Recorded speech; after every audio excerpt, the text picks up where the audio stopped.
Men of Reddit, what NSFW male lifestyle hack can you share?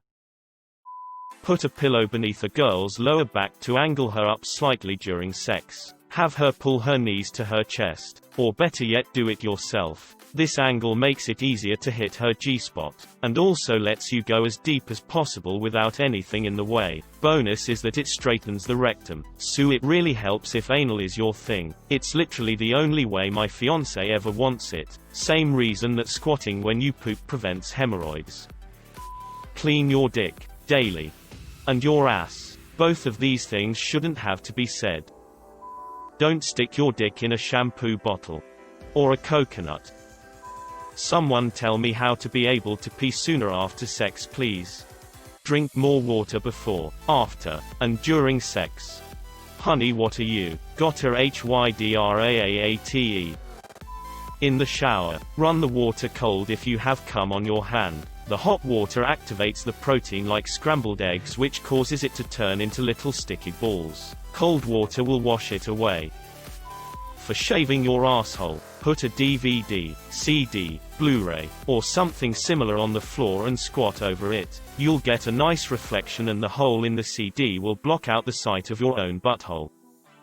Use cold water to get rid of cum stains more easily. If your partner is into hair pulling during sex, don't just grab the ends of the hair and pull from the base. I saw a meme about pouring Gatorade on her after sex and saying good game. Do not do this. I've tried it. She just gets mad and ignores the obvious genius of humor that you are. If you're standing and about to climax, bend your knees. Thank me later. Never take a shit on your own time. True story. If I have to shit after breakfast, I hold it until I walk in the door at work.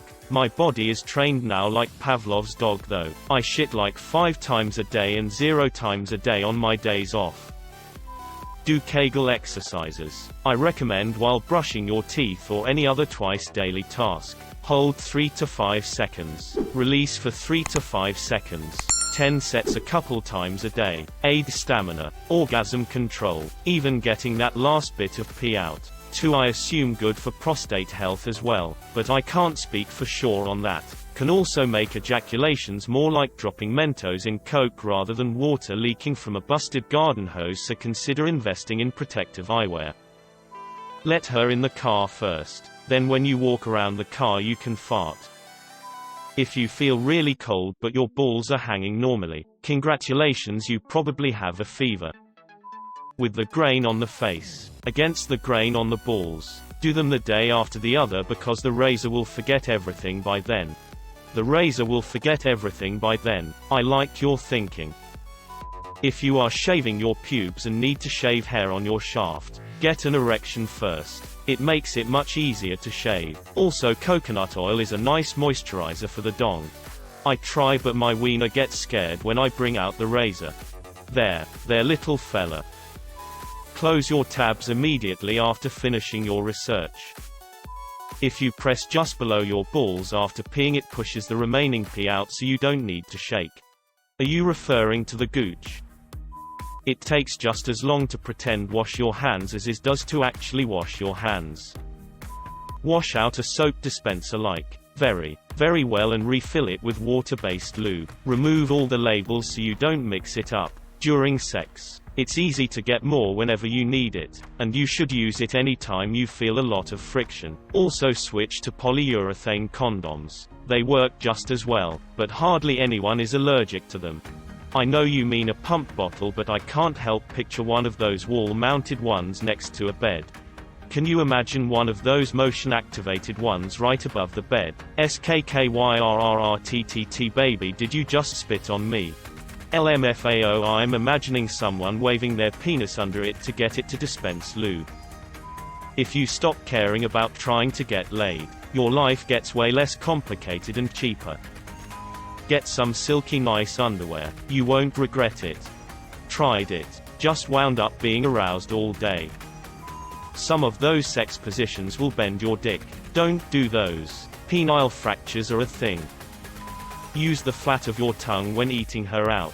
Don't do that tongue-flicking thing. Unless you are being playful or mixing it up. Actually put pressure on her clit with the flat of your tongue. Not too much. You'll know right away how much is good enough. As you should feel it press against her pelvic bone just slightly. You're not licking so much as scrubbing. I don't know, that's the best word I can think of for it.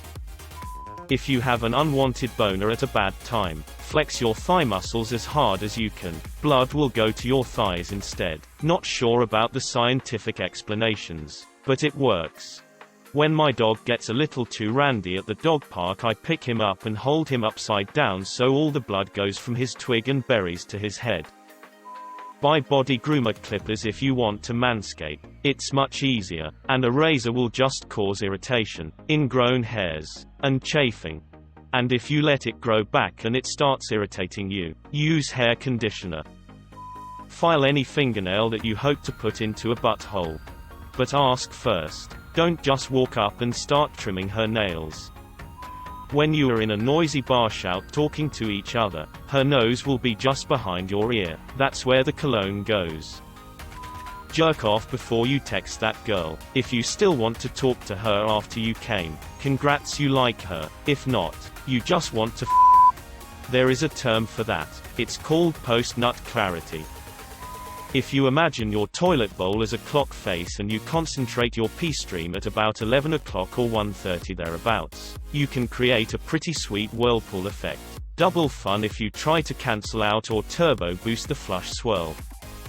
Edging is something you can do with a partner and it's fun for both parties. People are replying that this can be dangerous. Play at your own risk. There are no lifeguards on duty. Put one of your balls in between your thumb and fingers. Apply a very small amount of pressure. Gently roll your ball between your fingers. Repeat for the second testicle. Congratulations. You've just checked yourself for testicular cancer. If you felt any hard lumps or anything out of the ordinary, see your doctor. If you check yourself regularly, you can catch it early. Although you may be one nut short afterwards, it's a hell of a lot better than having the cancer spread.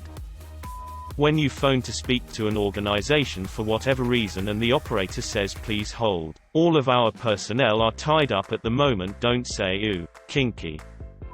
This one is a wild one, but guys, you all should learn yoga. It's literally just doing all those fancy stretches, and when you start learning more and more, 30 minutes a day becomes nothing. You'll thank yourself years later.